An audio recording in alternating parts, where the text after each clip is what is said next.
तीसरी बड़ी इकॉनमी बनने जा रहा है।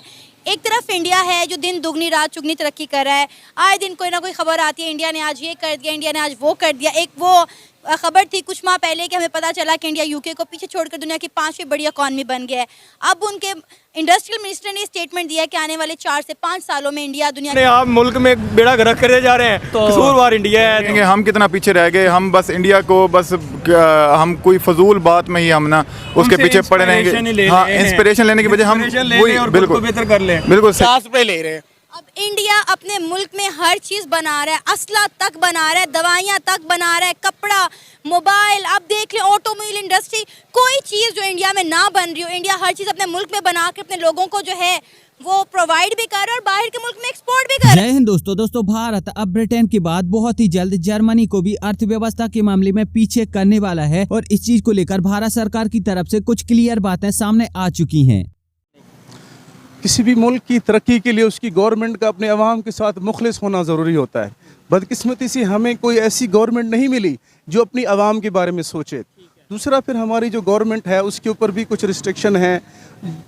यहाँ पे शुरू से हम एक नाम इस्तेमाल करते हैं इस्टेब्लिशमेंट का, और अब ये बात बिल्कुल ओपन हो चुकी है कि इस्टेब्लिशमेंट हमारे मुल्क की किसी भी गवर्नमेंट को बनाने में, गिराने में बहुत ज़्यादा इन्वॉल्व रही है, और उसके बगैर किसी भी हुकूमत का आना मुखलिस नहीं है। पाकिस्तान की हर पार्टी ऑलमोस्ट इसका फिर यही मतलब बनता है कि इनडायरेक्ट तौर पे हमारी जो इस्टेब्लिशमेंट है वो अवाम के साथ, मुल्क के साथ मुखलिस नहीं है। अगर वो चाहती तो हमारी इकानमी ग्रो हो सकती थी। नेबर्स की बात करें अगर नहीं, जाहिर बात है इस्टेब्लिशमेंट इकानमी तो ग्रो करना चाहती है, इसमें तो कोई शक नहीं। अदारे हैं वो पाकिस्तान की बेहतरी चाहते हैं, लेकिन नेबर्स की बात करें, इंडिया के जो इंडस्ट्रियल मिनिस्टर है उन्होंने आज अनाउंस किया है कि आने वाले 5 साल में हम दुनिया की तीसरी बड़ी इकानमी बन जाएंगे। पहले तो ये बताएं, आपको ये पॉसिबल लगता है?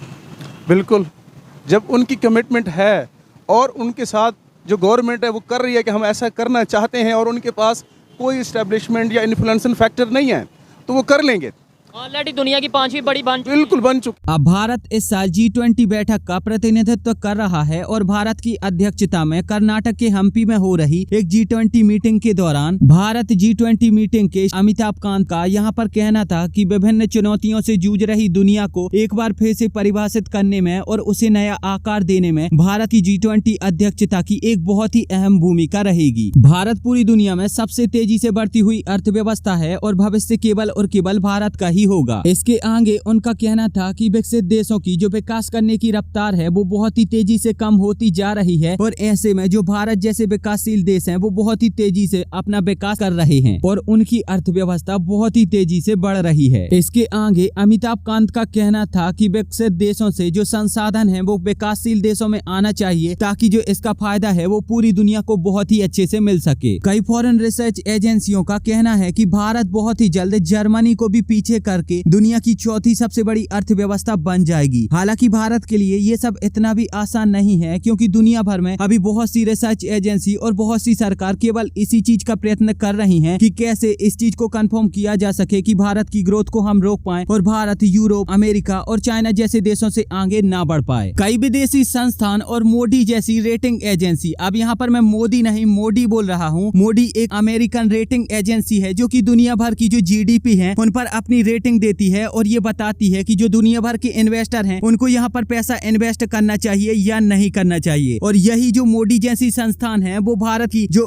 ग्रोथ रेट है उसको नेगेटिव बता रही हैं, ताकि जो दुनिया भर के इन्वेस्टर हैं वो भारत में ना आ सके और भारत आगे ना बढ़ सके। लेकिन इन सभी विदेशी संस्थानों की नेगेटिव रेटिंग देने के बावजूद भी आज भारत बहुत ही तेजी से आगे बढ़ रहा है और विदेशी इन्वेस्टमेंट बहुत ही तेजी से भारत में आ रहा है, और इसी सब चीजों से ये आंकड़ा लगाया जा रहा है कि बहुत ही जल्द भारत जर्मनी को भी पीछे कर देगा और दुनिया की चौथी सबसे बड़ी अर्थव्यवस्था बन जाएगा। भारत सरकार ने भारत की अर्थव्यवस्था को बूस्ट देने के लिए कई ऐसे नियम कानून बनाए हैं जो कि दुनिया भर के जो इन्वेस्टर हैं उनको पसंद आ रहे हैं, और इसीलिए वो अपना पैसा लेकर भारत आ रहे हैं और भारत में अपना पैसा इन्वेस्ट कर रहे हैं। अब अगर ये वीडियो आपको अच्छी लग रही है तो प्लीज इस चैनल को सब्सक्राइब करके बेल आइकन जरूर दबाइए। साथ ही साथ आप हमें इंस्टाग्राम पर भी फॉलो कर लीजिए, इसकी लिंक आपको डिस्क्रिप्शन में मिल जाएगी। हालांकि भारत सरकार ने भारत में अर्थव्यवस्था को बूस्ट देने के लिए कई नए नियम कानून बनाए हैं, लेकिन रिपोर्ट्स का मानना है कि जो भारत सरकार की सबसे अच्छी पॉलिसी है वो है PLI स्कीम। और इसी PLI स्कीम की वजह से दुनिया भर के इन्वेस्टर ने अपना पैसा भारत में इन्वेस्ट किया और आज भारत में बहुत सारा पैसा भी आया। भारत बहुत ही तेजी से विकास भी कर रहा है, साथ ही साथ भारत में हजारों लाखों लोगों को रोजगार भी मिला है। और इसी PLI स्कीम की वजह से आज भारत दुनिया का दूसरा सबसे बड़ा मोबाइल मैन्युफैक्चरर और दुनिया का चौथा सबसे बड़ा ऑटोमोबाइल मैन्युफैक्चरर बन पाया है। अगर आप ये जानना चाहते हो कि कैसे मैं और मेरे जैसे कई और यूट्यूबर किस तरीके से पैसा कमाते हैं और कैसे आप बिना किसी यूट्यूब चैनल के घर बैठे हजारों रुपए महीने तक कमा पाओगे, तो इसे जानने के लिए आप मेरे दूसरे YouTube channel the earn fine को सब्सक्राइब कर सकते हो और वहाँ पर जाकर वीडियोस देख सकते हो। यहाँ पर मैं आपको वो सारी चीजें बताता हूँ जिसका उपयोग करके आप हर दिन 1000 रुपए से लेकर 2000 रुपए तक कमा सकते हो। और मैं यहाँ से तब से पैसा कमा रहा हूँ जबकि मेरे पास कोई यूट्यूब चैनल नहीं था और मेरा कोई भी अर्निंग का स्रोत नहीं था। इंडिया की ग्रोथ की है, इंडिया ग्रोथ कर रहा है, उसकी कौन सी 3 रीजंस है जिसकी वजह से ग्रोथ कर रहा है और 3 रीजंस ऐसी कौन सी जिसकी वजह से पाकिस्तान डाउनफॉल जा रहा है? पाकिस्तान में इस वक्त पहले हम इंडिया से शुरू करते हैं, पहली रीज़न क्या है? इंडिया देखें जी, इंडिया हमसे बड़ा मुल्क है और तरक्की याफ्ता में उनकी पढ़ाई का जो लेवल है ना वो 99% है। एजुकेशन एक तो रीज़न हो। हाँ जी। ठीक। दूसरा ये है कि वो मोदी 10 साल से इक़्तिदार में है और वो बहुत अच्छे तरीके से अपने मुल्क को चला रहा है। हमारे यहाँ पे ये 4 साल में इक़्तिदार में रीज़न पॉलिटिकल स्टेबिलिटी हो गई, जो कि नरेंद्र मोदी के टेनोर की 2 टेनोर हो गए। और यहाँ पे तीसरी रीज़न क्या है?